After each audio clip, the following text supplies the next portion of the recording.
जो प्रतिद्वंदी होते हैं वो कहते हैं कि मैं उनका जमानत जब्त करवा दूंगा या फिर जनता जमानत जब्त करवा देगी। ये जमानत राशि वापस लेने का अधिकार रखते हैं, मतलब कि जो भी राशि। नमस्ते दोस्तों, मैं आपका दोस्त किस्मत गौरव स्वागत करता हूं आप सभी भाइयों और दोस्तों का हमारे ऑनलाइन प्लेटफॉर्म ACMY क्लब के इस पहले इंफॉर्मेटिव वीडियो सीरीज के इस कंटेंट में। तो दोस्तों, इस पहले कंटेंट में आप लोगों को अभी चल रहे वर्तमान लोकसभा चुनाव, जी हाँ, जैसा कि आप सभी वाकिफ हों या जो इंटरेस्ट रखते हैं या फिर नहीं रखते हैं, फिर भी चूंकि इस हमारे देश में अभी आम चुनाव 2024 का आगाज हो चुका है। अब कुछ ही दिनों में पहले चरण का चुनाव भी संपन्न हो जाए और उस चरण के लिए अभी तक नॉमिनेशन भी फाइल किया जा चुका है। तो दोस्तों, आगे सुनेंगे और या फिर पिछले चुनावों में आपने सुन रखा होगा कि जब भी चुनाव आता है और या चुनाव के बाद जब रिजल्ट चुनाव आयोग के द्वारा घोषित कर दिया जाता है, तो उस चुनाव के दौरान और चुनाव के बाद एक शब्द जो कि बार बार आपको सुनने को मिलता होगा, वह शब्द है जमानत। इस शब्द का दो तरह से उपयोग भी किया जाता है कि लोग कहते हैं कि उन्होंने अपना जमानत बचा लिया, या फिर जो प्रतिद्वंदी होते हैं वो कहते हैं कि मैं उनका जमानत जब्त करवा दूंगा या फिर जनता जमानत जब्त करवा देगी। तो आप लोगों को ये पता होना चाहिए कि जमानत, चुनाव में जमानत जब्त होना क्या कहलाता है या किसे कहते हैं। जैसा कि आप लोगों को पता है कि हमारा देश एक लोकतांत्रिक देश है और लोकतांत्रिक देश में लोकतांत्रिक प्रक्रिया को निरंतर बनाए रखने के लिए चुनाव एक अहम और महत्वपूर्ण कड़ी है। और चुनाव में दो प्रमुख चीजें आवश्यक होती है, एक तो चुनने वाला और एक चुनाने वाला। मीन्स एक वह जो चुनाव करता हो और एक वह जिसका चुनाव होना हो। तो जो चुनाव में दोनों भाग लेते हैं और जो चुनते हैं उन्हें वोटर यानी मतदाता, वो अपने मतदान की प्रक्रिया के तहत अपने ऊपर लोकतांत्रिक शासन पद्धति में शासन करने के लिए अपने ही बीच से एक प्रतिनिधित्व का चुनाव करते हैं। अब चूंकि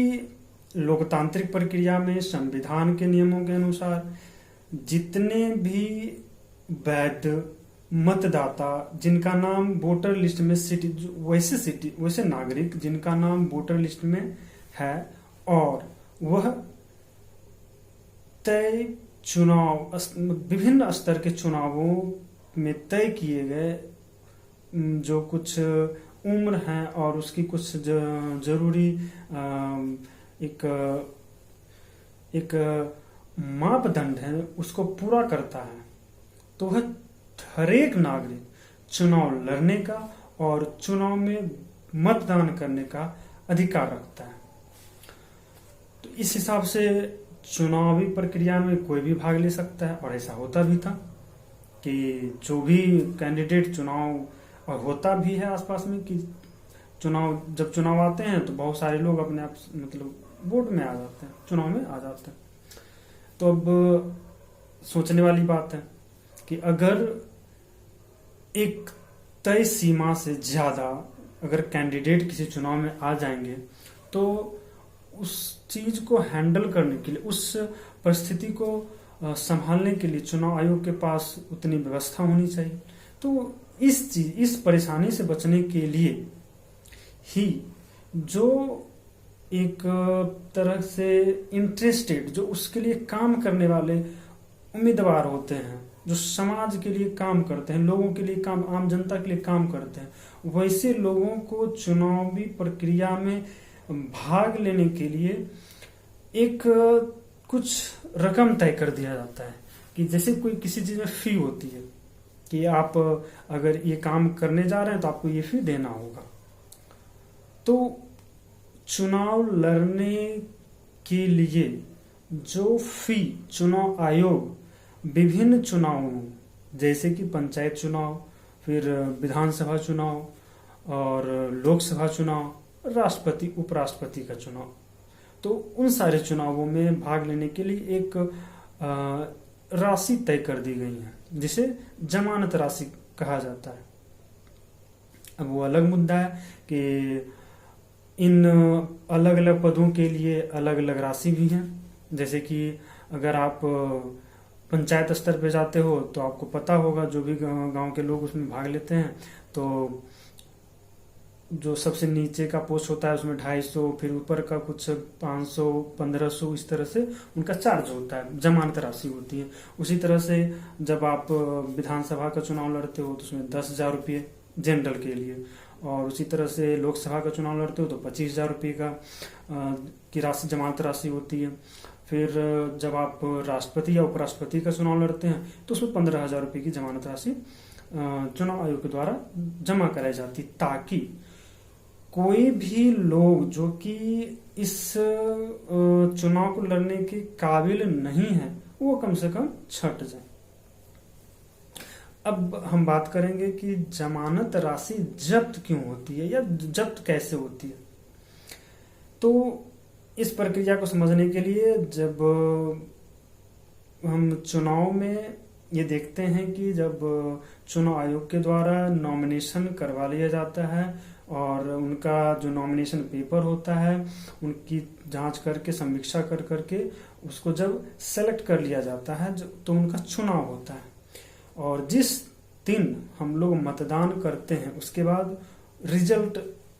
की एक डेट होती है। उस दिन जब रिजल्ट आता है तो चुनाव के दिन जितना वोट कास्ट यानी कि जितना वोट टोटल डाला जाता है, अगर मान लीजिए कि किसी एक क्षेत्र में कोई भी क्षेत्र मान लीजिए, उस क्षेत्र की कुल वोटों की संख्या अगर 1 लाख है,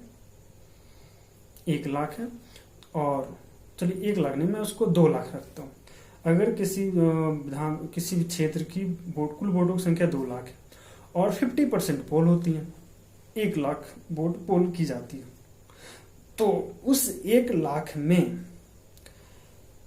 वैसे कैंडिडेट की जमानत बची रहेगी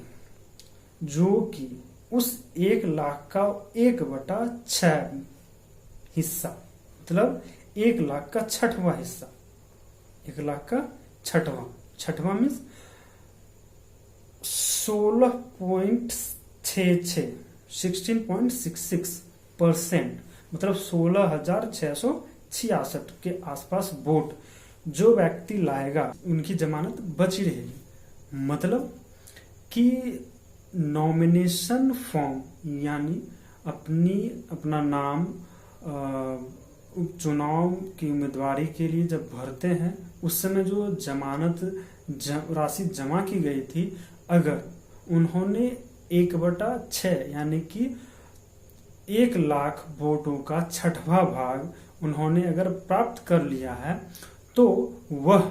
अपने द्वारा जमा की गई जमानत राशि वापस लेने का अधिकार रखते हैं। मतलब कि जो भी राशि उन्होंने उस चुनाव के लिए, उस चुनाव की उम्मीदवारी के लिए चुनाव आयोग के पास जमा कराया है, तो उस राशि के वह वापस लेने के हकदार बन जाते हैं। अन्यथा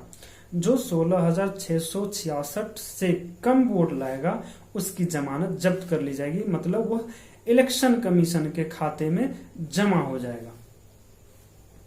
तो ये हो गया जमानत जब्त होना। अब हमारे गांव में एक इंजीनियर सौरभ भाई हैं, उनसे इसी कुछ मुद्दे पे चर्चा होती थी और उसमें नोटा का मामला था। तो उन्होंने बोला अगर नोटा को ज्यादा वोट मिल जाए तो कौन जीतेगा, या फिर वोट नोटा को ज्यादा हो गया और फिर भी अगर उसमें कैंडिडेट को जो ज्यादा वो जीता, अगर उसकी जमानत बचने लगे यानी 1/6 वोट नहीं आते हैं तो कौन जीतेगा, फिर उसकी जमानत अगर जब्त होगी तो कौन जीतेगा। तो इसका जवाब मैं अगले वीडियो में आप लोगों के बीच रखूंगा। तब तक के लिए धन्यवाद।